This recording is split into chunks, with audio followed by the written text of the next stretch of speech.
I'm Tom Landon. Thanks for joining me as we learn what it takes to eliminate dangerous lead from our homes.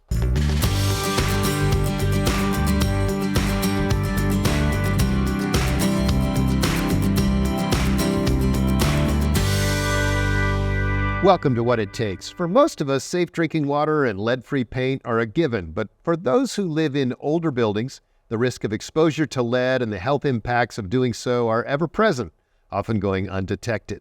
Today, I'm joined by Katie Kennedy, Program Manager for Lead Safe Roanoke, and Outreach Coordinator Marla Emmett. I'm so glad to have you guys here. I am someone who has always lived in older homes, have had to deal with this myself a couple times, and I'm glad we get a chance to share that with our viewers. But before we start talking about lead and things that are dangerous, let's just talk to you guys about how you started doing what you're doing. Marla, I'll just start with you. So what got you into this kind of work, and what's your background? I actually used to live in a low-income home that had several health home, problems. And I actually missed a year of school during elementary because of how bad the housing was. And when I was growing up, I was like, man, it'd be great to do something about that, like to give back. And so lo and behold, here I am.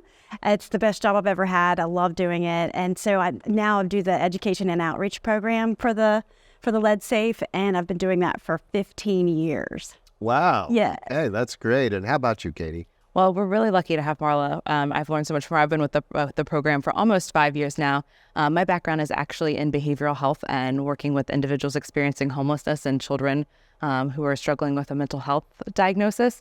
But through that, I kind of accidentally fell into this program. I have experience running federally funded grants and programs. And so that's how I wound up at Lead Safe Roanoke with very little knowledge on lead. And so through the program, through Marla, that's really how I've learned about this. I'm also a mom, so I think that was a big thing too, is that recognizing before I joined the program and then after I joined the program how much more knowledgeable I was to keep my own child and family safe. Now, you guys are both obviously you're working in Roanoke, you work for Roanoke City, but one of the reasons I wanted to have you on is because this is a problem that is not just here in Roanoke, it's everywhere, and a lot of the federal programs you work on are also in other parts of our viewing area, right? Mm-hmm. So let's talk about kind of the scope of the problem. I was really shocked when I read in your materials that, something like in some communities, 85, 89, 90% of homes can be impacted by lead in the home. What's the scope of the problem in our area? Mm-hmm. So for the city of Roanoke, we have a much older housing stock. A lot of our houses were built during the 1920s through the 1940s, have a lot of our housing stock, and lead-based paint wasn't banned until 1978. So it's somewhere around 85% of our homes can have the potential to contain lead-based paint in them. That is such a high number, and I didn't think about it being 1978, which seems to me like it was just yesterday when I was in high school or whatever. When we talk about there's lead in the home, what does that usually look like, Marla? It can look like a lot of different things, but we focus on the alligator scales. I know this sounds really crazy, but when lead deteriorates, it looks like more octangular and very powdery versus a shine. So that's usually a telltale sign of what lead paint looks like. And when we see that, we want to make sure that we're a little bit more careful with how we handle that and maybe get a little information from us, because we certainly would love to help out if somebody's curious about, if they have lead paint or not.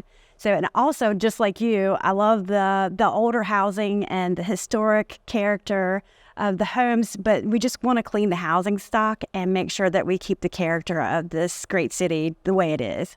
And we think about, lead paint, obviously that's bad, it's dangerous, but also, if we cover it up, doesn't that solve the problem? It can still deteriorate, like just general wear and tear of a home, like especially like Katie, who has a young child, toys and then maybe moving furniture.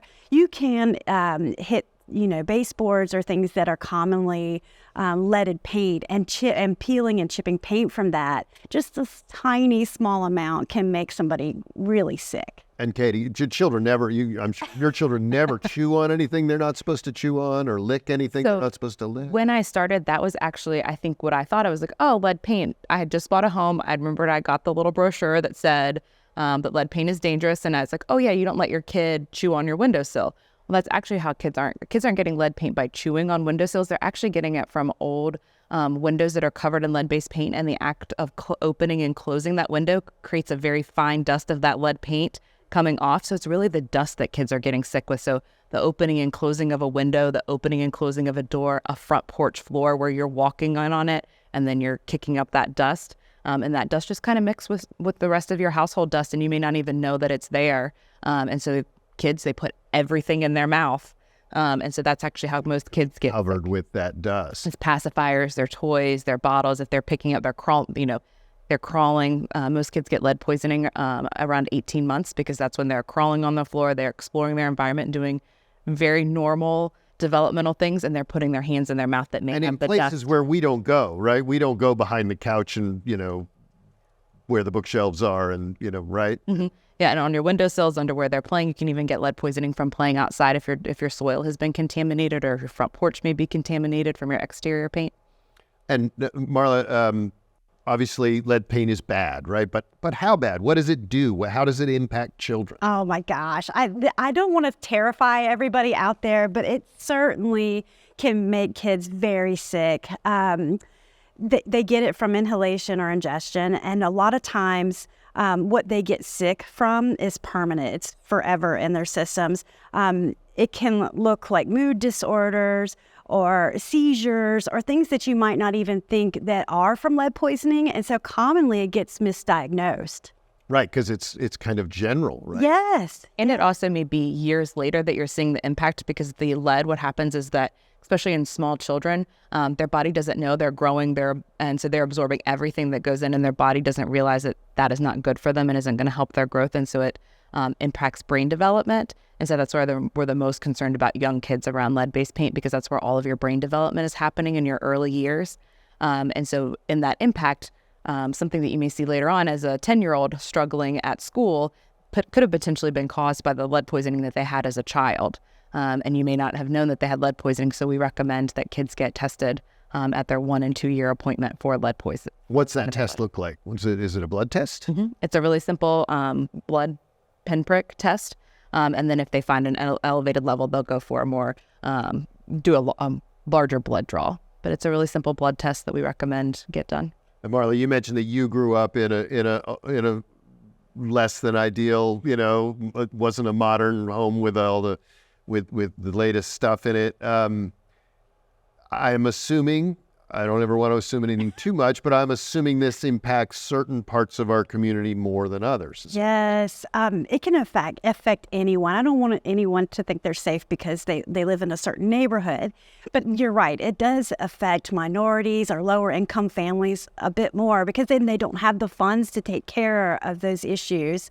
And that's why our program is here. I know we've scared everybody, but we have good news. There's a grant out there to help, and we're happy to be here to tell you about that. Sure, and I live in a very nice neighborhood, but the homes were all built in 1925, so it's.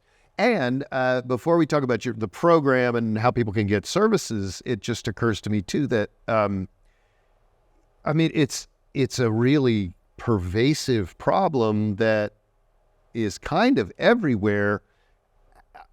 Okay, let's just switch to talking about the programs. What are the solutions? Because now I'm getting depressed myself. But if I suspect I might see the alligator painting pattern in my, or the broken pattern in my paint, and we'll show some pictures of that on the screen. What's the solution? How do you fix something that's in the air? Mm-hmm. So I think there's a wide variety of things that you can do. One of those is applying for our program, but you can also do some really simple things at home. We talked about kids putting everything in their mouth. Make sure that those things are clean. So washing your pacifiers, making sure bottles are washed, their hands are washed, so that it prevents anything that's on their hands or on their toys from getting in their mouth. So that's a really simple thing that you can do. You can also, it's dust. And so due to wet cleaning, it doesn't have to be anything fancy. You can just do soap and water and wipe down your windowsills, wipe down your floors, mopping your floors. Those are things that you can help before you even apply to a program that may then do some more intense things, which I think Marla's great at explaining. Yes, sometimes, a lot of times we see windowsills. When you're opening those up, make sure you do a wet clean, not a dry clean. You want to keep the dust down. So make sure you wet clean your window troughs, and like she was saying, friction areas like doors opening and closing. That's where lead paint was commonly, were the surfaces that were used quite a bit. Your trim, your porch, your windows, those are all very common areas to find lead paint. And I know that the slight subject change here, but I know, having bought a couple homes in my life, that comes up, and I think it's probably federally required to do a lead paint disclosure. But in my experience with excellent realtors, by the way, is that it's sort of like, it feels like it could be an impediment to the sale, so people don't really want to talk about it. It's like, do you know there is lead in your home? No, I don't know there's lead in my home. Okay, then there's no problem. That's the thing. It's 100% preventable. You just need to know the facts and make sure you're handling it correctly. Don't be afraid to purchase an old home. I will never live in a new home. I'm the same as you. I love the character, the bumps and the dents, and the beautifulness of an old home.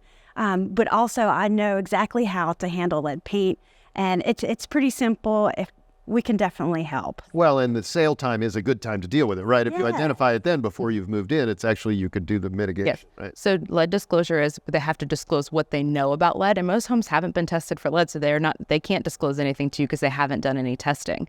And so that's, they're required at time of sale, and also if you're doing a lease signing, landlords are required to provide that information. But they're not required to test. They're not required to test. They're just supposed to disclose to you their knowledge of what knowledge they have, if any lead exists, and if they've never tested, they don't know any exist, but it's a pre-7DA property, so they should give you something like this. If you're a renter, make sure this is part of your lease and read it, and it tells information about what could potentially be in your home. More than likely, if it is the older the home, the more likely is there lead paint in it. So if I think the average age property that we do in our program is 1925. Okay, average. Wow. Yeah. And before we talk about how you pay for these solutions, what does it look like to mitigate? Let's say you find out this house is full of lead paint, maybe wiping down the sills isn't going to be enough. What can somebody expect the process to look like for them? Oh, it's fabulous. First, we send out an environmental scientist, like a risk assessor, and they find everything that could possibly be wrong with the house. They find whatever the source could be that can hurt your kids. Then that information is given to a contractor, and we go and fix all of the lead hazards. It's spectacular. It's very extensive. It's not a Band-Aid. It's actually a wonderful solution to make sure families are safe from where they live. So specifically, though, what can that look like in a house in terms of, I mean, I know it can look like everything, right? It's definitely not elimination. In order to eliminate, so say if you had a house that had painted siding, a front porch that was painted, lead was, the reason it was used is because it was such a durable product. Sticks really well. Poisonous, but durable. And so that's why we're seeing so many of these older homes are just now experiencing this peeling and chipping paint. It's been 100+ years that some of these houses have been painted in this paint, and it's now starting to chip and peel. And so what that risk assessor does is they take something called an XRF, and it is actually like a little mini X-ray. It kind of looks like if you went to scan your groceries. It kind of looks very similar to that, and they hold it up to all the painted surfaces, and it can read through the layers of paint to tell you whether or not there's lead-based paint there. So even if it's been painted over, it'll be detected. And so what it is lead is hazardous when it creates that dust. So if it's chipping, it's peeling, it's on those windows creating friction. It's not a hazard if it has a surface over it, and you're not planning on doing any renovations or remodeling and you're just leaving it there. You'll still have lead in your home, but it's not a hazardous item unless you're going to do some, unless it gets deteriorated or you're going to do some renovations. So what we do is we will come in, have that full assessment, and then we address lead-based paint hazards is what our funding. We have funding through HUD. And so we are able... HUD, which is the Housing and Urban Development. Yes, Housing and Urban Development. Our office is the Office of Lead Hazard Control and Healthy Homes. And so for almost 20 years now, we've been going and doing this through the city of Roanoke with those funds. And so we'll go in and we have a lead abatement contractor. It's not just a regular contractor. They have special training. We have a special People supervisor. don't have to find their own contractor. No, our program does it all. Once you're enrolled, we do the assessment. We work with the homeowner to help give them education on where we found the lead-based paint hazards. We give them, it's like a 75-page document. We try to highlight the important parts of that.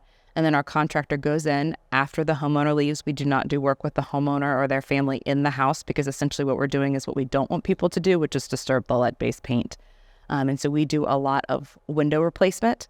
Is probably our biggest thing that we do. And people know us sometimes as the window program, but we'll take out that old window with the lead-based paint on it and put in a new window. We also follow all the historical guidelines for the city of Roanoke. So most of the time it's vinyl. Sometimes it could be replaced with a wood window for in special areas of the city. And then for the baseboards and things like that, we'll often do what's called a wet scrape. And really what that is, again, you want to keep that dust down. Just like you want a wet clean instead of dry clean, you do a wet scrape. Because again, that lead-based paint, you get off all the loose chips, but it's pretty attached to that thick surface. And so then they'll do a special primer coat over top of it, and then a good quality. So they don't paint just over top of sand it. back to the original You should wood. not sand back to. Don't sand. Don't sand. Don't sand. Anything that will cause dust. No matter what you take from this program, Do not don't- sand your paint. Don't sand. Don't take Do a not do it. burn to it. Don't sand it. Just wet, easy. Yeah. Probably done those. Don't do it. Hopefully my children weren't in the room when I did it. They're adults now and they have fine brains, but I worry. Okay, so all of that sounds very expensive. Let's talk about what it costs the homeowner. It doesn't cost the homeowner anything. Our program. So if you're enrolled in our program and our grant covers the entire. That's not needs-based or anything? It is a needs-based program. Needs-based program. Okay, so let's talk So about yes, so you have to be, one of the requirements for federal funds is income limit. So it's 80% below the area median income, and that changes yearly based on just the data that's collected by what's HUD. the ballpark right now? And I know this show may be watched later, so It depends on your household. It's anywhere between, and it's actually kind of nice for the city of Roanoke because it's area median income, which also includes Roanoke County, Salem, Botetourt. So it looks a little bit different. But it's HUD's area median income. And I think for a family of 4 right now, you're at about $63,000 per year. So it's low to moderate income. It's not just and low that's income. to pay for everything that needs to be done. If someone does not meet that threshold, will you help them out too, at least with advice or? So we will give a lot of education, and that's where Marla really steps in for Okay, our let's people talk who don't about that, Marla, qualify. because a lot of our viewers probably don't meet the below the median income. And that's fine. The EPA actually has a DIY that you can go to and make sure that if you want to do your own renovations, that you're doing it safely. There's also on the EPA website are contractors that have the RRP certification, which means renovate, repair, and paint. So if you want to hire a contractor, you want to make sure they have that certification. We've certainly heard some stories that are pretty sad where people have gotten sick from the contractor they hired. Please don't do that. We want to help these kids. They're the future of our city, and we're here to protect them. So make sure you're doing it right. You can always call us. We're very chatty and happy to help you out and send you in the right direction. But again, wet, clean, make sure you're doing all those things to kind of get ahead of it if you have small children. Well, it strikes me too, there are no small children in my house. There might be one day, there might be a grandchild or two, I'm, knock on wood. But, so if I thought I had lead in my house, I mean, it's not just me doing it for me, who I'm not at risk really anymore at my age, but I'm not, somebody else lived in my house before me. Somebody will live in my house after me, especially these old houses get used a lot. So we really have to think about the next generation, don't we? I know that the biggest focus of your work is on paint. And please, if you don't know the answer to these questions, just say, I'm not the best person to answer that question. But, we have had big scares in this country in recent years, and Virginia Tech has been very involved in the solutions and kind of identifying the scope of it. But is lead in water a problem here? And is there anything you do want to talk about that at all? So we don't address, so we're a lead-based paint hazard reduction. That's what our grant is. But I will say because of, I don't know if you could say anything good came, but I think it brought lead to the national forefront and people realized that there was a lead problem. And so it's been a nice way to have that conversation and people will call and ask. And so we can talk to them about the Western Virginia Water Authority has never found a lead line in all of their miles and miles of lines. The likelihood is if you have a lead fixture or a lead pipe, it's probably based in your house. But again, you would have to have the water come through, sit there long enough to corrode that lead to then get in your water. And the Western Virginia Water Authority does offer, if you're curious, if there might be water or lead in your water, they do have tests that they can do. But I think they said out of all the tests they've ever done, it's been maybe 2. So we're really lucky in Roanoke with the quality of our water and the safety of our More water. about the water lines, if it sits in these lines in Flint, Michigan, and other places where all of the water lines had lead in them, right? Or many of them. Yes, and they actually did something. They changed how there's a lot of science behind what they did, but they changed like an additive in their filtration system, which then corroded the lead pipes that had been fine before. So yes, we've actually taken a tour of the water facilities and had a conversation about that because we do have a lot of people call us, but that's not our main focus. We do address people like that, But that have questions. Because again, the Water Authority, you guys are Roanoke City, but they do cover a much bigger part of our area, and many of the communities, a lot of the communities west of here and east of here also grew at around the same time. So I'm sure people in Lynchburg have the same lead paint issues, but also hopefully don't have a lot of problem with lead in the water. Do you have people worried about that in your? Oh, yes, of course, because the Flint, Michigan crisis was so publicized. And so it did make people ask questions. And that's why we went toward the water facility, because we were curious as well. But even after the Flint, Michigan crisis, 80% of lead poisoning comes from leaded paint, not water. That's a scary statistic. Right. Well, because I'm sure in Flint, it's not just that their pipes are lead, but also they have the same very high percentage of homes with lead in them. In terms of the workplace, I know that's not your. I don't know whether you have any programs to address that or not, but a lot of businesses in Roanoke are located in older buildings as well. Is this a problem in some of the older structures, big old brick structures and things in the area? Most likely, if you're an adult, you're going to get lead poisoning from not necessarily your workplace because you're working there. It's because you're working with lead. So if you work like on a gun range, you maybe work with batteries or on cars, that what you're working with is lead, or you're a contractor and you're dry dusting lead paint and you're actually children ingest it and adults inhale. And so you're not wearing proper PPE, and that's typically why you see an adult has lead poisoning. So if you're just working in a building in an office setting, the likelihood that you're going to get lead poisoning as an adult from the building is probably not. But it's not. There's a story. I remember an electrician telling me a story of a friend of his who had mouth cancer because he liked to put the wires in his mouth while he was working. Oh. And, he'd just been chewing on wire for his whole career. That, like, in those very intense times of work, that could be a problem. So adults more worried about it in the workplace, children more worried about it at home. There are some things adults can do if they work in an industry where they're working or handling lead. Take your shoes off before you come in the house. Hopefully you're wearing PPE when you're at the office or place where you work. But then you want to wash your clothes separately from your family's clothes. And that's a good tip to give folks so they know. Because you as an adult could bring home your leaded clothes home and poison your child that way. So timeline for a solution, if this is a problem that's been around since before the 70s and we're looking at going forward, how long do you think it takes to solve this problem? That's a very good question. We want it to be right now. We've already done 500 homes in Roanoke City, and our new grant's coming out next year. So we're going to continue pushing forward to make sure that we're doing our part, as well as educating people and letting them know about the issues. Of course, because it's 100% preventable, why wouldn't we want to kind of push that information? But there are EPA laws that are out there. Certainly politicians and folks out there are realizing that this is a big issue right now. We need to really tackle it. So we're hoping to see some really interesting, progressive plans to fix the problem, hopefully sooner than later. So. And we have a really good partner with the health department. They actually have a nurse epidemiologist that's been hired in the last couple of years, and so we team really well.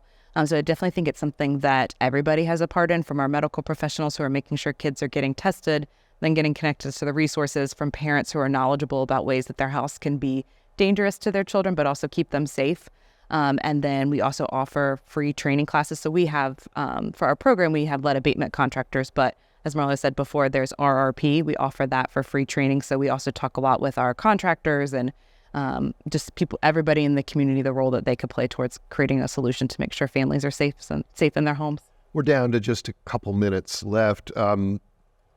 If I'm a medical professional, what should I be looking for? Well, you said it can be a real medical mystery, Marla. So what should I be looking for when I'm treating children, especially pediatricians? Most pediatricians want to ask leading questions like, does your child go to a daycare that's an older building? Do you live in an older home?